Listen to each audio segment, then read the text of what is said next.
Welcome to the Carl Jung lens, where we look at life not just as it appears but through the eyes of the soul. In today's series, we explore something quietly transformative, the subtle signs that you may be undergoing a deep inner awakening, one Carl Jung described not just as a psychological shift, but a profound turning of the soul toward itself. This is not just another self-help checklist.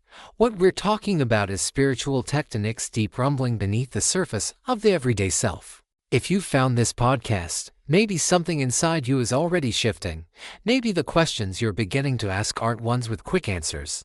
So let's begin. One of the first and most haunting signs that you are undergoing what Carl Jung would call a process of individuation, that is, becoming who you really are, is the feeling that the life you're living isn't truly yours. It might come quietly. Maybe you wake up one morning, look around your home, your routine, your relationships, and feel like you're watching someone else's movie. Something is strangely off.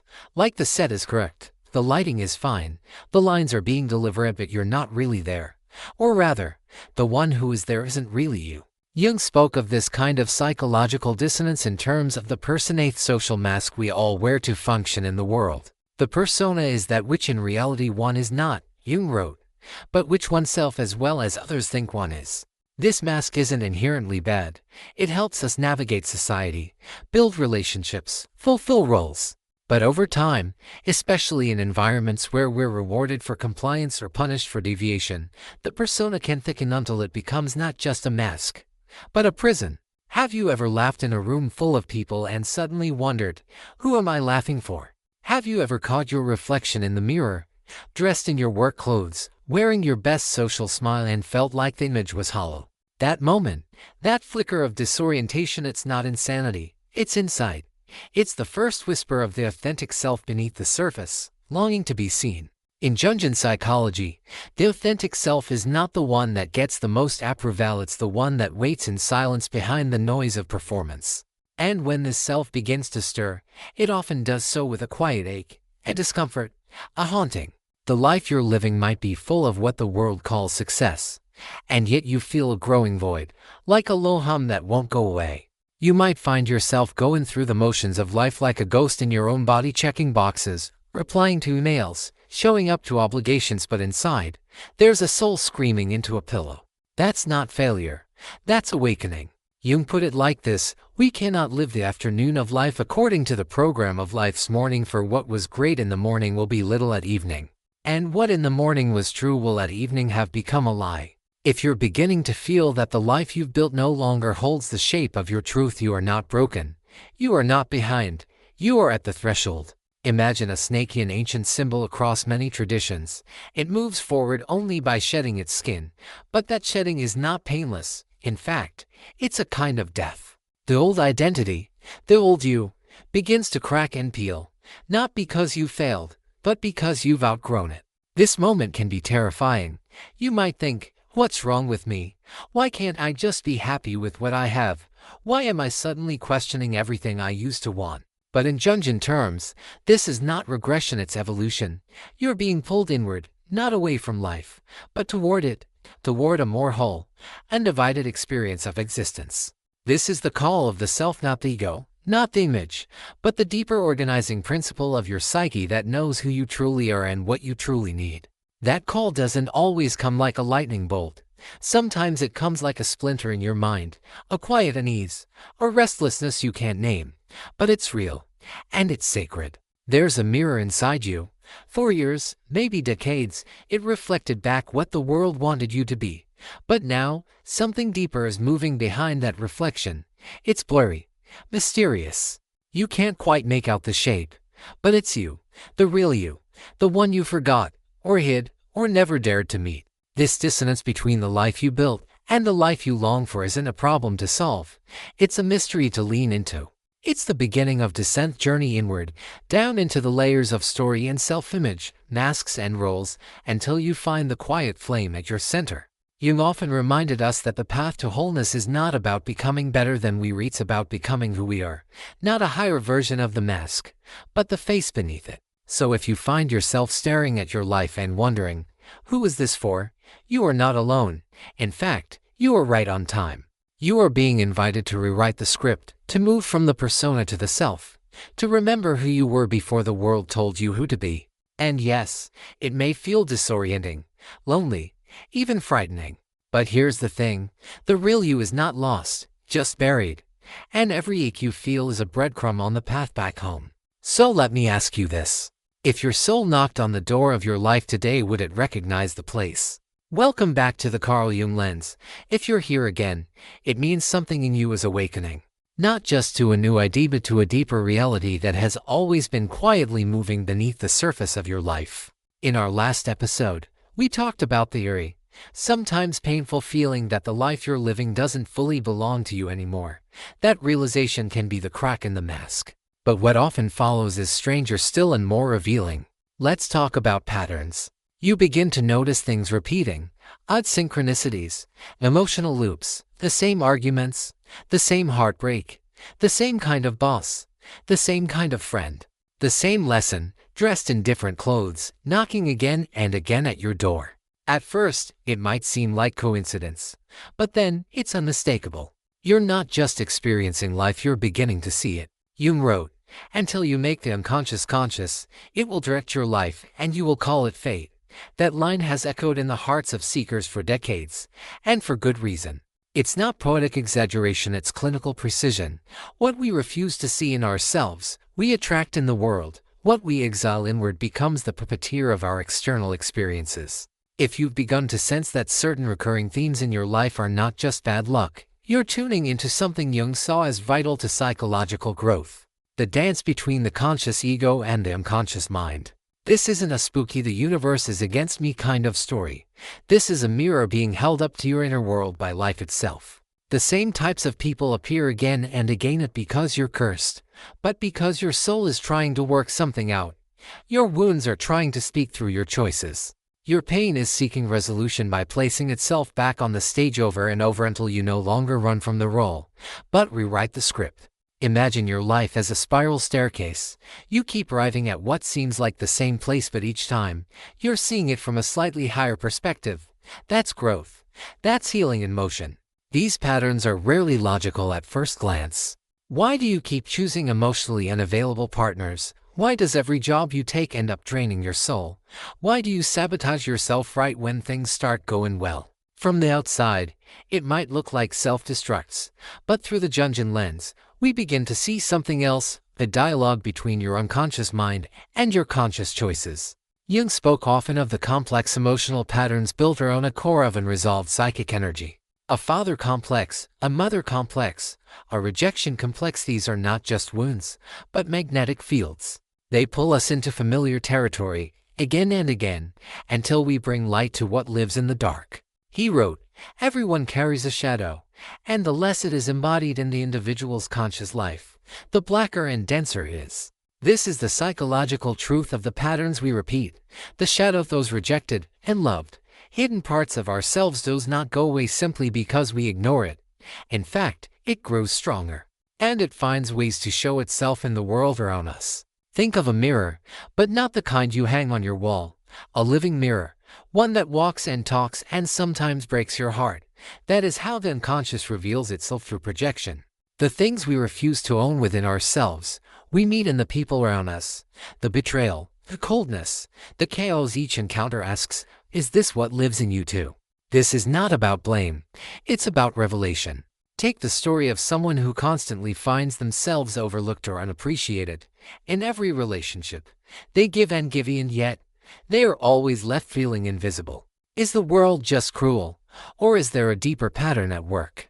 Through Jung's eyes, we might ask, what part of them believes they must overgive to be loved? What part of them was never seen as a child? What part of their soul has come to expect rejection as a kind of grim normalcy? And more importantly, what would happen if they stopped playing that part? Here lies the painful beauty of awakening. When you finally see that you've been reenacting your pain, you also discover your power to choose differently. This realization is not immediate. It rarely comes with fanfare. It often begins with a quiet suspicion. Why does this feel familiar? Haven't I been here before? And then it deepens. What if this is not happening to me, but for me? What if this is a message, not a punishment? Jung himself believed that the psyche is always striving toward wholeness. Even the most painful repetitions are, in a strange way, invitations, not to suffer but to wake up, to listen, to integrate, to change course. Consider the symbol of the Ouroboros, ancient image of a snake eating its own tail, a symbol of cycles, repetition, regeneration, but also of self-consumption. When unconscious patterns go unexamined, it is both trap and key. When you begin to see your own life through this symbolic lens, you no longer feel like a victim of fate. You become a student of the soul's language. Yes, it's hard. It takes courage to look at your choices and ask, what in me chose this? It takes even more courage to say, I now choose something new. But every time you bring the unconscious into consciousness, you reclaim a piece of yourself. Jung didn't believe in fixing the self like a machine. He believed in integrating the self, welcoming the lost, the exiled, the unworthy feeling parts back into the whole. Because in doing so, the patterns begin to change not by force, but by insight, by compassion. Let me tell you, if you're beginning to recognize a pattern in your life that you've tried to ignore, tried to outrun, but which keeps coming back around, that's not failure. That's the soul calling for attention. It might show up in relationships, in work, in your dreams even, symbols repeating, words echoing, a sense that life is trying to tell you something. And it is. You just have to decide whether you'll listen. So, here's my question for you. What keeps showing up in your life that might actually be showing you something about yourself? Welcome back to the Carl Jung lens. If you're still with us, that means something in this conversation is resonating in the deeper chambers of your soul. That's not a coincidence. You may not be able to name what's happening yet, but you feel it.